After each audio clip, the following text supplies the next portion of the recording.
우리 이 세상 살아가면서 가장 무서운 게 뭐입니까? 우리 살아가면서 가장 무서운 게 뭐예요?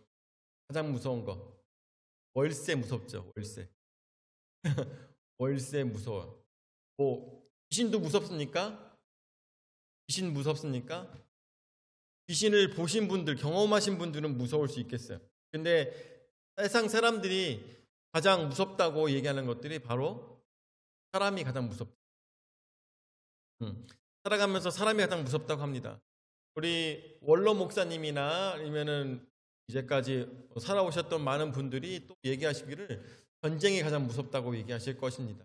그래서 그래도 공산당들이 가장 깊다, 싫다, 여러 가지 얘기들이 나올 수 있겠죠. 자, 그런 마음을 가지고 우리가 이 세상 살아가고 있습니다. 굉장히 많은 두려움들을 가지고 이 세상 자, 근데 이 두려움을 해소시켜줄 수 있는 분이 누구였을까? 예수님. 근데 우리가 하나 더 생각해 봐야 될 것이 예수님께서 이 모든 두려움들을 어떻게 해소를 시켜주셨는지 우리가 생각해 어떻게 해결해 주셨습니까? 강도를 때려잡으셨습니까? 아니면 나로 하여금 강도를 당하지 않도록 나를 보호하십니까? 내 옆에서 언제나 나를 이렇게 안고 계십니까? 여러 가지로 볼 수가 있겠지만 우리는 언제나 같은 마음일 것입니다.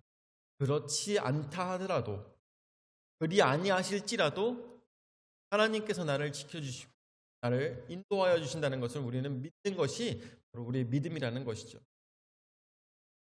우리 이 세상 살아가는 동안에 가장 두려워해야 될 것은 바로 나에게서 천국을 빼앗아 가는 자가 가장 두려운 존재일 것입니다. 나에게서 믿음을 뺏어가는 자. 왜냐하면 내가 죽는다 할지라도, 내가 고통을 당한다 할지라도 이 세상의 것들은 다 뒤로 하고 나는 천국 백성으로 살 것에 대한 믿음을 갖고 있기 때문에 내가 이 세상 살아가면서 어떤 어려움을 겪는다 할지라도, 어떤 고통의 순간이, 두려움의 순간이 온다 할지라도 그것들을 다 이겨낼 수가 있는 것입니다. AD 70년에 많은 기독교인들을 박해하였습니다. AD 64년부터 70년까지가 유대전쟁인데 그 기간 동안에 많은 크리스찬들을 로마에서 박해를 하였습니다. 어찌나 박해를 하였는지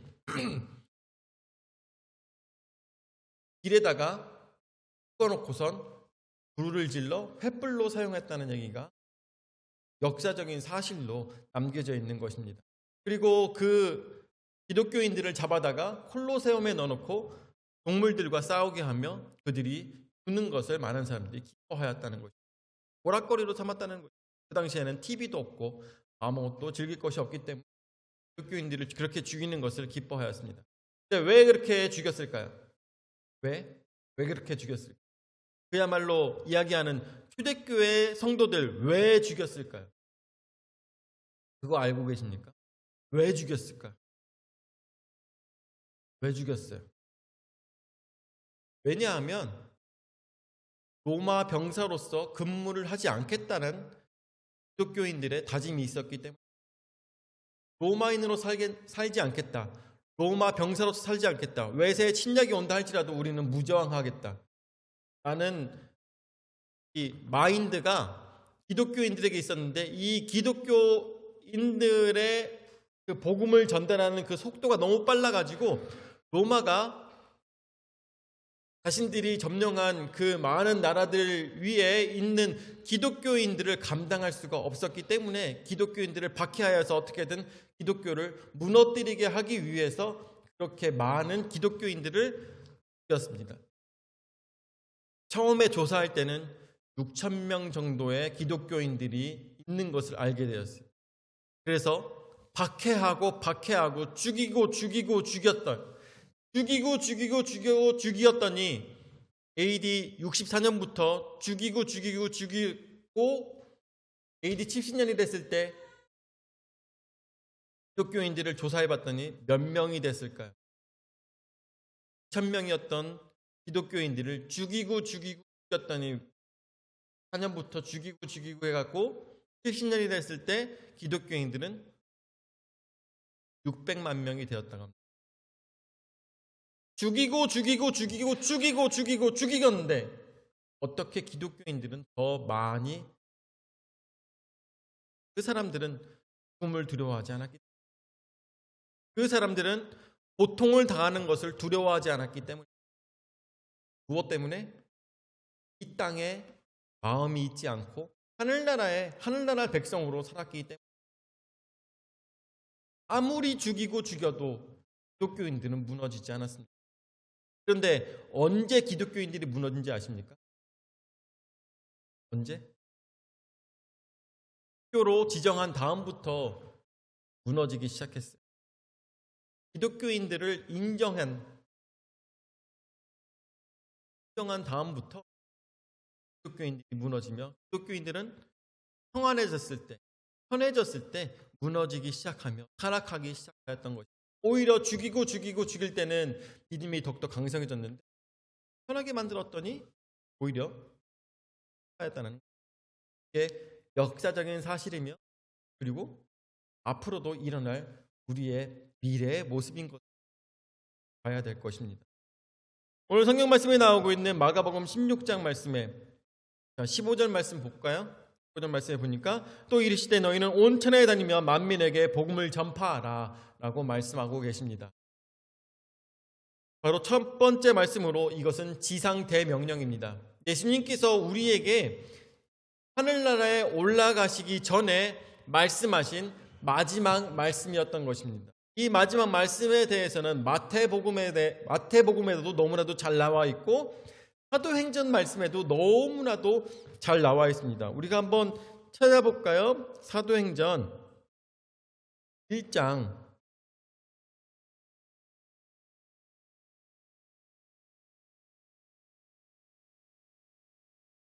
6절서부터, 사도행전 1장 6절서부터 말씀을 보도록 하겠습니다. 사도행전 1장 6절서부터 그들이 모였을 때 예수께 여쭈어 이르되 주께서 이스라엘 나라를 회복하심이 이때이까 하니. 말씀. 자, 그들이 모였을 때 예수께 여쭙습니다. 예수님께서 부활하시고 난 다음에 마지막으로 40일 동안에 계시는 동안에 많은 제자들이 모여서 예수님께 물어봅니다. 주여, 이제 이 나라를 회복하시겠습니까? 이제 이사야 선지자가 얘기했던 것처럼 이 모든 무너진 것들을 다시 회복시키는 이 순간이 바로 지금입니까? 주님께서 부활하셨지 않습니까? 주님께서 지금 영체의 모습으로 우리와 함께 하시지 않습니까? 주님께서 이제 로마의 모든 압권을 다 무너뜨리고 우리를 회복시키시겠습니까? 라고 제자들이 묻습니다. 그때 예수님께서 뭐라고 말씀하실까요? 1절 말씀에 이르시되 때와 시기는 아버지께서 자기의 권한에 두셨으니 너희가 알 바 아니요 라고 하셨습니다. 무슨 시기입니까? 때와 시기. 무슨 시기? 무슨 때? 유대를 회복시키는 때, 그때는 아버지께 달렸다라는 것입니다. 무슨 말씀이냐? 너희를 로마의 압제로부터 벗어나게 만드는 것은 때와 시기가 있다. 내가 할 것이 아니고 너희가 할 것이 아니라고 예수님께서는 말씀하셨습니다. 누구의 권한이라고요? 하나님 아버지의 권한이라는 것입니다. 우리는 이것을 꼭 기억해야 돼요. 하나님 아버지의 권한입니다. 누구의 권한도 아니고, 누가 더 열심히 한다고 해서, 누가 더 그것에 대해서 로마의 압제로부터 벗어나게 하기 위해서 목숨을 바친다 한들 그것 때문에 되는 것이 아니라 하나님 뜻 안에 있다는. 자, 8절 말씀에 오직 성령이 너희에게 임하시면 너희가 권능을 받고 예루살렘과 온 유대와 사마리아 땅 끝까지 이르러 내 증인이 되리라 하시니라 라고 했습니다. 이 나라를 회복시키는 것은 아버지의 뜻이고 너희가 행해야 될 것은 바로 이것이다 라고 말씀하시는 것이 이제 성령이 너희에게 임하시게 될 텐데 그 권능을 받고 예루살렘과 온 유대와 사마리아 땅끝까지 이르러 내 증인이 되라고 말씀하고 계시는 것입니다. 예수님의 명령은 바로 증인된 삶인 것입니다. 예수님의 명령은 나가서 복음을 전달하는 것이 바로 예수님의 명령이셨던 것입니다. 자, 9절 말씀에 그래서 어떻게 끝납니까? 이 말씀을 마치시고 그들이 보는데 올려져 가시니 구름이 그를 가리어 보이지 않게 하더라 라고 했습니다. 이게 예수님의 마지막 모습으로 많은 제자들이 보았던 것입니다.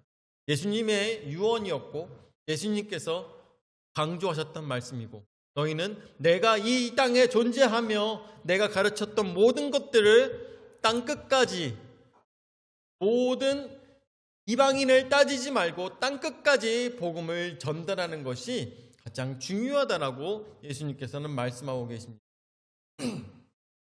자, 오늘의 빗대어서 오늘 우리가 가게 될 건데 그거에 빗대어서 우리가 함께 말씀을 생각해 봤으면 좋겠어요.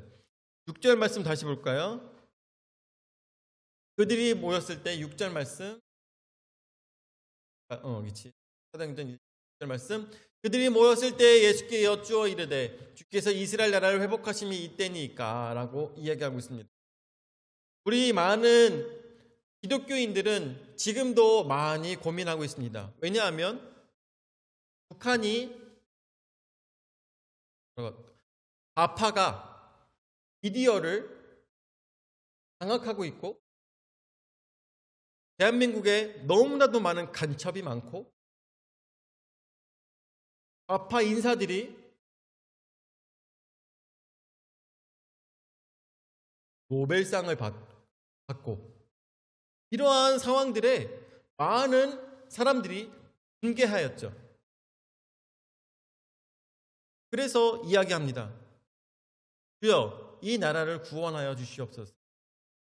많은 좌파들이 이 나라를 덮고 있습니다. 이 나라를 삼키려 하고 있습니다. 주여 이 나라를 회복시켜 주시옵소서 라고 기도하는 사람들 있어요 없어요?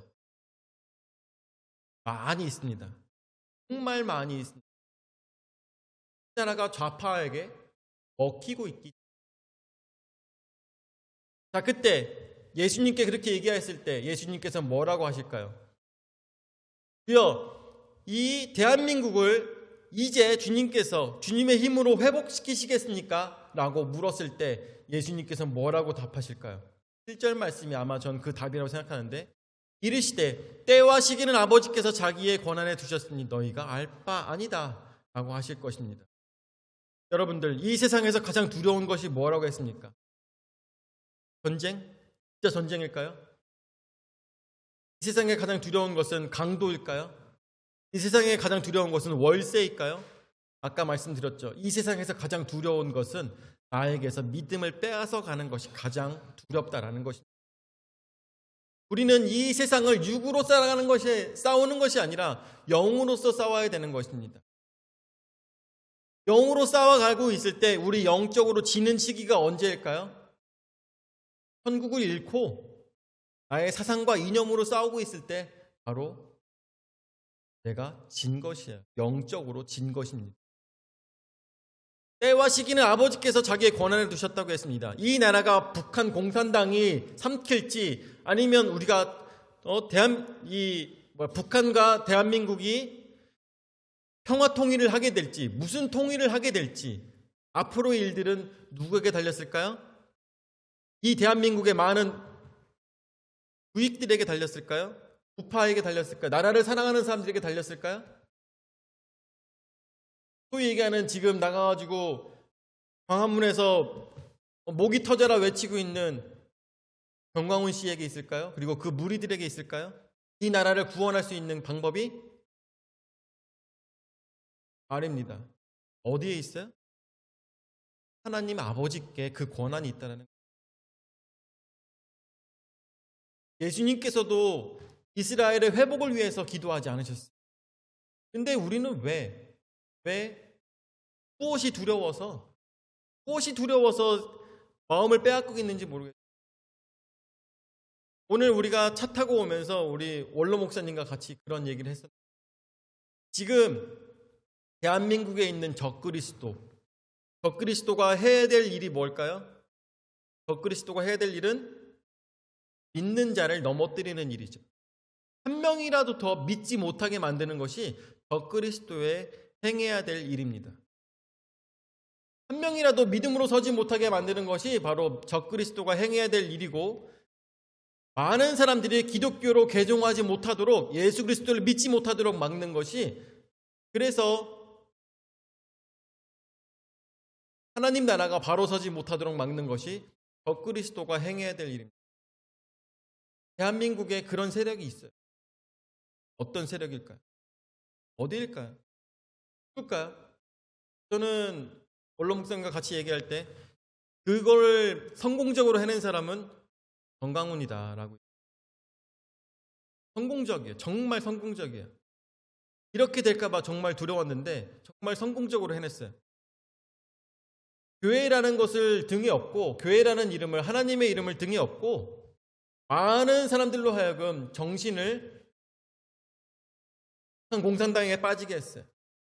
많은 사람들이 기도하는 내용이 자기의 가정과 또한 친척과 영혼 구원을 위해서 기도해야 되는 그 시간들을 나라 구원을 위해서 기도하게 만들었어요. 가정이 무너지든 자녀들이 예수 그리스도를 믿지 않든 그런 거 신경 쓰지 않고 나라를 구하기 위해서 기도하게 만들었어요. 그리고 그것 때문에 대한민국에 있는 많은 사람들이 실망하였고, 그러므로 인하여서 전도가 안 되게 만드는 상황까지 만들었어요. 적그리스도가 전 맞다고 생각합니다.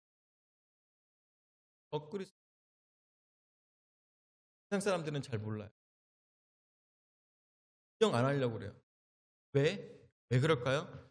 이미 마음속에 하나님이 아니라 공산당에 대한 두려움으로 가득 차 있기 때문에, 내가 가장 두려워해야 되는 것은 내 믿음을 빼앗기는 것을 가장 두려워해야 됩니다. 내가 하나님 앞에 서지 못하는 것에 두려움을 가져야 됩니다. 예수님께서 말씀하신 것은 바로 지상 대명령입니다. 어떻게? 우리로 하여금 이 세상에 있는 많은 사람들이 성령으로 인하여 그 힘을 얻어서 땅끝까지 가서 복음을 전달하는 것이 바로 예수님의 지상 명령입니다. 근데 지금 한국의 기독교인들은 이걸 잘 알고 있을까요? 저는 아마 이런 생각도 듭니다. 이게 마지막 기회일 거다. 이게 마지막 기회일지도 모르겠어요. 만약에 오늘 우리가 가가지고 거기서 많은 목사님들 나오셔서 기도하고 이런 것들을 할 텐데, 거기서 이 나라를 장악하고 있는 좌파와 그것을 위해서 헌신하고 있는 많은 나라 사랑하는 분들의 힘을 얻어 이 나라가 회복시켜 주시옵소서라고 기도하고 있잖아요. 그 나라는 답이 없어요. 그 나라는 너무나도 많은 걸 잃어버리게 돼요. 너무나도 많은 걸 잃어버리게 돼요. 우리의 초점은 어디에 맞춰야 될까요? 우리의 초점은 천국에 맞춰야 됩니다. 하나님 아버지께 맞춰야 됩니다. 예수 그리스도 앞에 맞춰야 됩니다. 이것이 진짜 복음이고, 이것이 진짜 크리스찬들이 나아가야 될 방향이라는 것이죠. 예수님께서도 거기에 눈을 두시지 않으셨습니다. 예수님께서 거기다가 어떤 힘을 보태지 않으셨어요. 오히려 너희는 무조건 나가서 복음을 전달하라. 그 복음 전달하는 자들에게 주님께서 특별한 능력까지 허락하여 주셨어요. 특별한 능력까지 허락하여 주셨는데 말씀을 빨리 끝내야 돼가지고 17절부터 말씀을 보면, 말씀을 전달하는 자들에게 특별한 능력을 주셨는데 믿는 자들에게는 이런 표적이 따르느니 곧 그들이 내 이름으로 귀신을 쫓아내며 새 방언을 말하며 뱀을 집어올리며 무슨 독을 마실지라도 해를 받지 아니하며 병든 사람에게 손을 얹은즉 나으리라 하시더라 라고 했습니다. 누구에게? 복음을 전달하며 땅끝까지 나가서 하나님의 복음을 전달하는 자들에게 이런 능력을 허락하여 주신다고 했습니다. 여러분들, 장풍을 쏘고 뱀을 들어올리며 그 독을 마셔도 괜찮고 이런 것들이 중요한 것이 아닙니다. 가장 중요한 것은 무엇이냐? 바로 예수님께서 하시고 싶으셨던 땅끝까지 나가서 복음을 전달하는 것을 대신하고 있는 자들에게 하나님께서 성령을 허락하여 주셔서 하나님의 보호하심으로 그 복음의 발걸음이 끊어지지 않게 하시겠다는 것이 가장 중요하다는 것이죠. 독을 마시며 뱀을 잡는 차력소가 중요합니까? 장풍을 쏘며 성령으로 귀신 낫게 하는 게 중요합니까? 그런 것이 중요한 것이 아니라 복음을 전달하는 자들을 하나님께서는 어떻게든 보호하신다는 것입니다. 이 나라를 위해서 싸우는 자들을 보호하시는 것이 아니라 어떤 자들? 복음을 전달하는 자들을 하나님께서는 지키신다는 것입니다. 자, 그래서 19절 말씀, 이 말씀을 하시고 뭐라고? 주 예수께서 말씀을 마치신 후에 하늘로 올려지사 하나님 우편에 앉으시니라 라고 했어요. 하나님 우편에 왜 앉으셨을까요? 우리가 어떻게 하는지 옆에서 하나님께 중보하시는 예수 그리스도의 우리가 생각해 볼 수가 있는 것이죠. 그래서 20절 말씀에 제자들이 어떻게 한다고 합니까? 제자들이 나가 두로 전파할세 주께서 함께 역사하사 그 따르는 표적으로 말씀을 확실히 증언하시니라. 아멘. 그렇습니다. 우리가 나가서 전파해야 될 것은 이 나라를 구원하는 것이 아니라 예수 그리스도의 복음으로 전 세계를 구원하는 것이 우리의 행해야 될 일이라는 것입니다.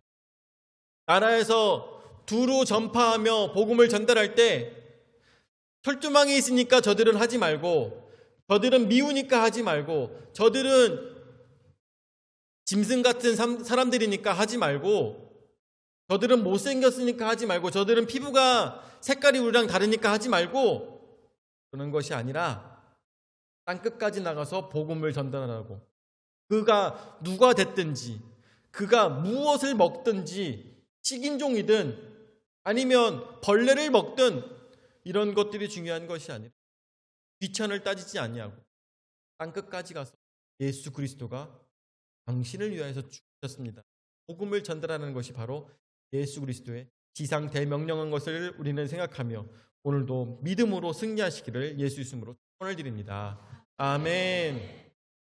하늘 역사하시는 주님의 나사를 감사드립니다. 오늘도 저에게 귀한 은혜의 말씀으로 허락하여 주심을 감사를 드립니다.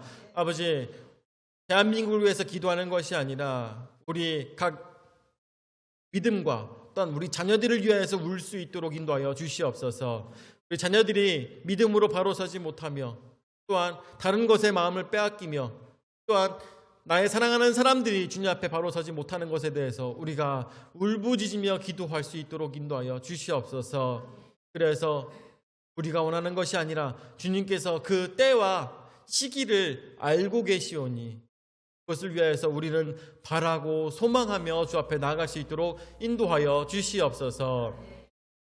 이제는 자기 몸부려 죽기까지 우리 죄를 담당하신 구주 예수 그리스도의 은혜와 자기 외아들 주기까지 우리를 사랑하신 아버지 하나님의 무한하신 사랑과 성령 하나님의 감화 감동 역사 교제 위로 내주하신 은혜가